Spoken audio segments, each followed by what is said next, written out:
बिस्मिल्लाहिर्रहमानिर्रहीम। আমি Mohammad Tanvir Hossain Bhuiyan, junior instructor electronics technology, Chandpur polytechnic institute. সবাইকে শুভেচ্ছা জানিয়ে আমি আজকে শুরু করছি বেসিক ইলেকট্রনিক্সের 5 নম্বর অধ্যায় 15 নম্বর লেকচারে। আজকে আমরা আরো দুটি বিশেষ ধরনের ডায়োড নিয়ে আলোচনা করব। একটা হচ্ছে এলইডি। এলইডি নামটা আমরা অনেকেই এই এলইডি নামের সাথে পরিচিত। তো আমরা দেখি যে এলইডি আসলে এটা দ্বারা কি বোঝায়। এলইডি একটা সংক্ষিপ্ত রূপ, এর পূর্ণ রূপ হচ্ছে L means light, E for emitting, D for diode. অর্থাৎ এলইডি হচ্ছে লাইট ইমিটিং ডায়োড।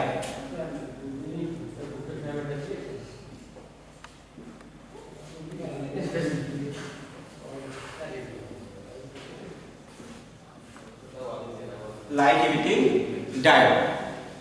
এখন ইমিট শব্দটার সাথে আমরা পরিচিত হই।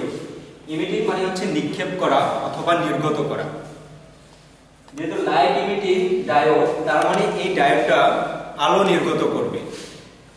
অর্থাৎ এই ডায়োডের যে পদার্থগুলো দ্বারা তৈরি হবে, সাধারণত এই ডায়োডগুলো গ্যালিয়াম, আর্সেনিক, ফসফরাস জাতীয় পদার্থ দ্বারা তৈরি করা হয়। যখন এই সকল পদার্থের মধ্যে ইলেকট্রন প্রবাহিত হবে, অর্থাৎ এই সকল পদার্থের মধ্য দিয়ে যখন কারেন্ট প্রবাহিত হয়ে যাবে, তখন এর মধ্য দিয়ে আলো নির্গত হবে। এখন আমরা দেখে নেই যে একটা এলইডি এর প্রতীক কেমন হয়, সিম্বল।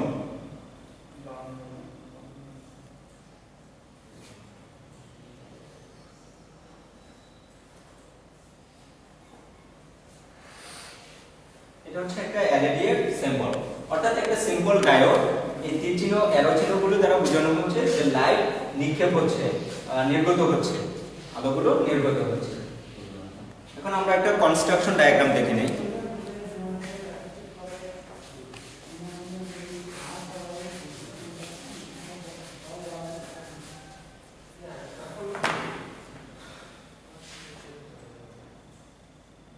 এলইডি কে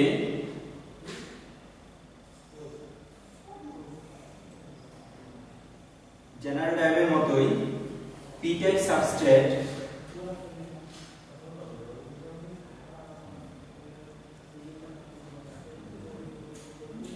এবং এন টাইপ সাবস্ট্রেটের সমন্বয়ে গঠন করা হয়। তবে এর গঠনের মধ্যে একটু পার্থক্য আছে। যেমন এন টাইপ সাবস্ট্রেটের নিচে একটা মেটালিক পদার্থ দ্বারা আবৃত করা থাকে, সাধারণত গোল্ড দ্বারা আবৃত করা হয়। আর পি টাইপের এক অংশে কর্নারে মেটালিক পদার্থ দ্বারা আবৃত করা হয়, আর এই বাকি অংশটাকে ফাঁকা রাখা হয়, যাতে করে এখান থেকে যে লাইট নির্গত হবে, আলো নির্গত হবে, সেই আলোটা এই সারফেসের মধ্য দিয়ে চতুর্পাশে ছড়িয়ে পড়তে পারে। এই জন্য এই অংশটা ফাঁকা রাখা হয়, খোলা রাখা হয়।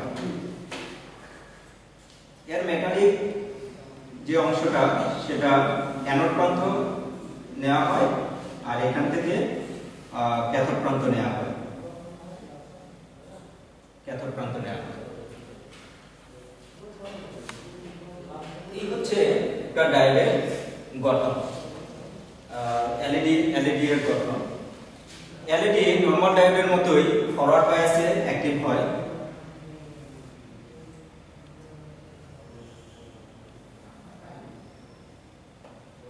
যখন এর মধ্যে ফরওয়ার্ড বায়াস দেওয়া হয়, ফরওয়ার্ড বায়াস বৃদ্ধি করা হয়, তখন এন টাইপের এন রিজিয়নের যে ইলেকট্রনগুলো, সেই ইলেকট্রনগুলো জাংশনটি ভেদ করে পি টাইপের পি টাইপ রিজিয়নে চলে যায়। এবং পি টাইপের যখন চলে যায়, তখন ইলেকট্রন এবং হোলের সাথে রিকম্বিনেশন হয়। এই রিকম্বিনেশনের দ্বারাই এখানে এই লেয়ারের মধ্যে, এই যে ডিপ্লেশন লেয়ার আছে, সেই লেয়ারের মধ্যে একটা দুই পাশে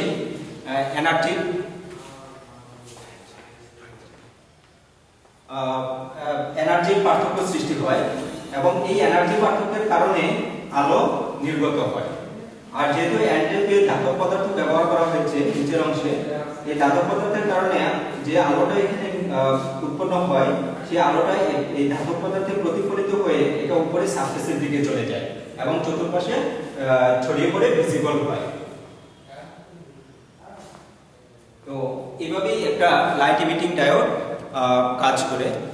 এখন আমরা দেখি লাইট ইমিটিং ডায়োড কোথায় কোথায় ব্যবহার করা হয়।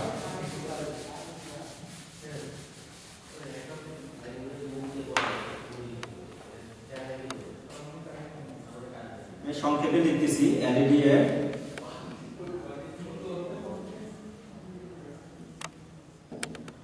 ব্যবহার। এলইডি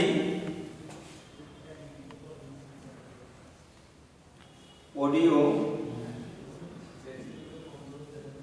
ভিডিও ডিসপ্লে সিস্টেমে ব্যবহৃত হয়।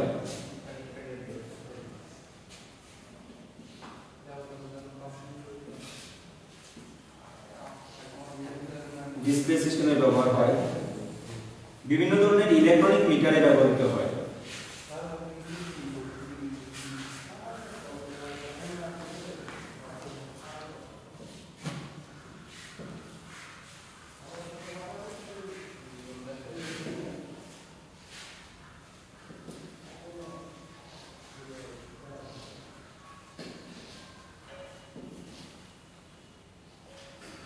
3 নম্বরে ক্যালকুলেটরে ব্যবহার করা হয়।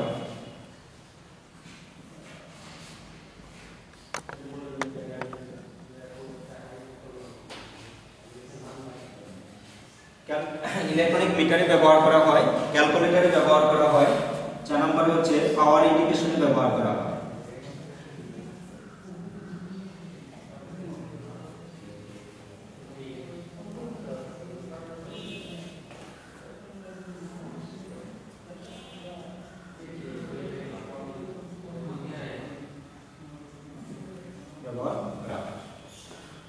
এই হচ্ছে এলইডি এর ব্যবহার। এখন আমরা দেখব LCD.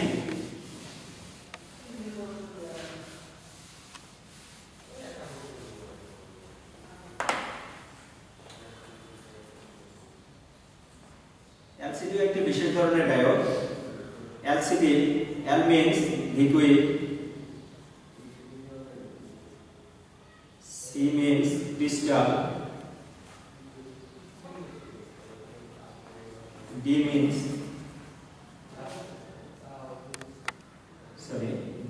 display. Liquid, crystal, display. এখন এটা কিভাবে কাজ করে এটার আমরা গঠন চিত্রটা একটু দেখে নিই।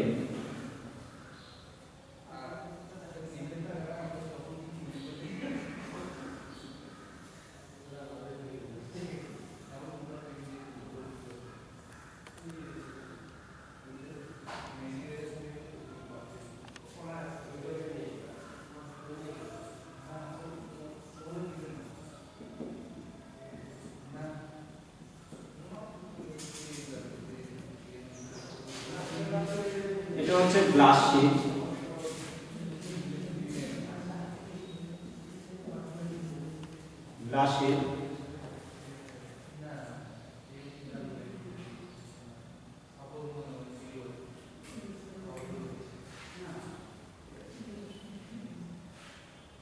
এখানে হচ্ছে ইলেকট্রোড,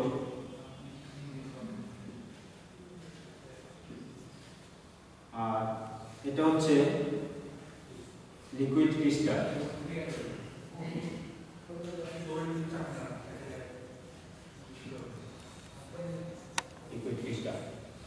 অর্থাৎ দুটি গ্লাস শীটের মাঝখানে একটি ক্রিস্টাল পদার্থকে স্থাপন করা হয়েছে, লিকুইড ক্রিস্টাল পদার্থকে, এবং গ্লাস শীটের ভিতরে লিকুইড ক্রিস্টালের উপরে ট্রান্সপারেন্ট ইলেকট্রোড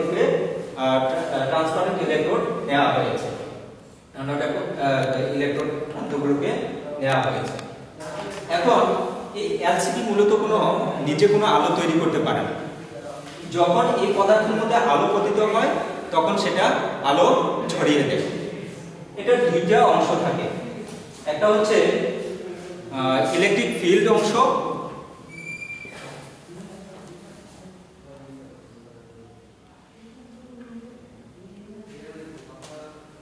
এর দুটো অংশ থাকে, একটা হচ্ছে ফিল্ড ইফেক্ট ডিসপ্লে সিস্টেম আর একটা হচ্ছে ডাইনামিক স্ক্যাটারিং ডিসপ্লে সিস্টেম।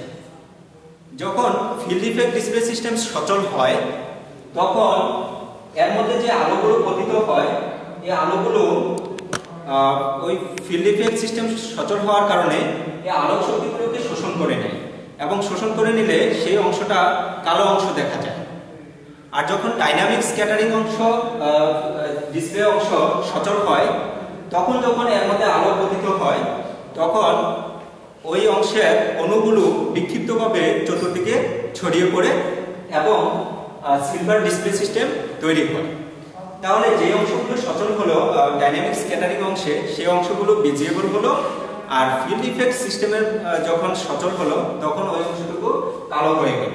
তাহলে আমরা ভিজিবল অংশটুকু দেখতে পারবো এবং এর মাধ্যমে আমাদের কাঙ্ক্ষিত অংশটি দেখতে পারবো। তাহলে এই হচ্ছে এলসিডি এর গঠন এবং কার্যপ্রণালী। এখন আমরা দেখি এলসিডি এর কয়েকটি ব্যবহার।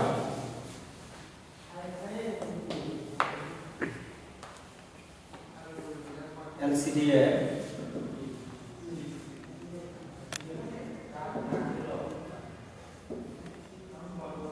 এক নম্বরে সাদা কালো টিভি,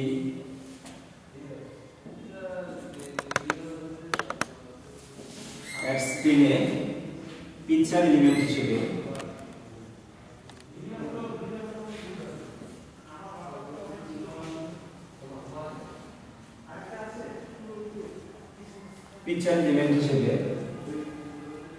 দুই নম্বরে আধুনিক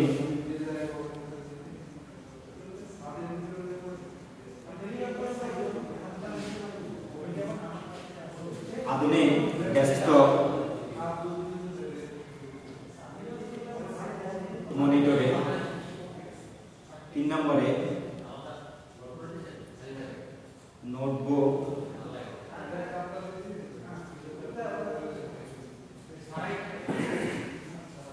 কম্পিউটার মনিটরে।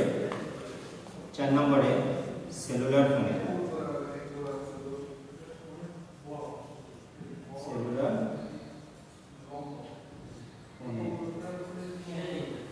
ব্যবহৃত হয়। তাহলে এই হচ্ছে এলসিডি এর ব্যবহার। তো সুপ্রিয় শিক্ষার্থীবৃন্দ, আজ এ পর্যন্তই। তোমরা সবাই এগুলো ভালোভাবে অধ্যয়ন করবে এবং অবশ্যই করোনাকালীন সময়ে স্বাস্থ্যবিধি মেনে চলবে, নিয়মিত হ্যান্ড স্যানিটাইজার ব্যবহার করবে এবং ঘরের বাইরে গেলে অবশ্যই মাস্ক পরিধান করবে। ধন্যবাদ সবাইকে।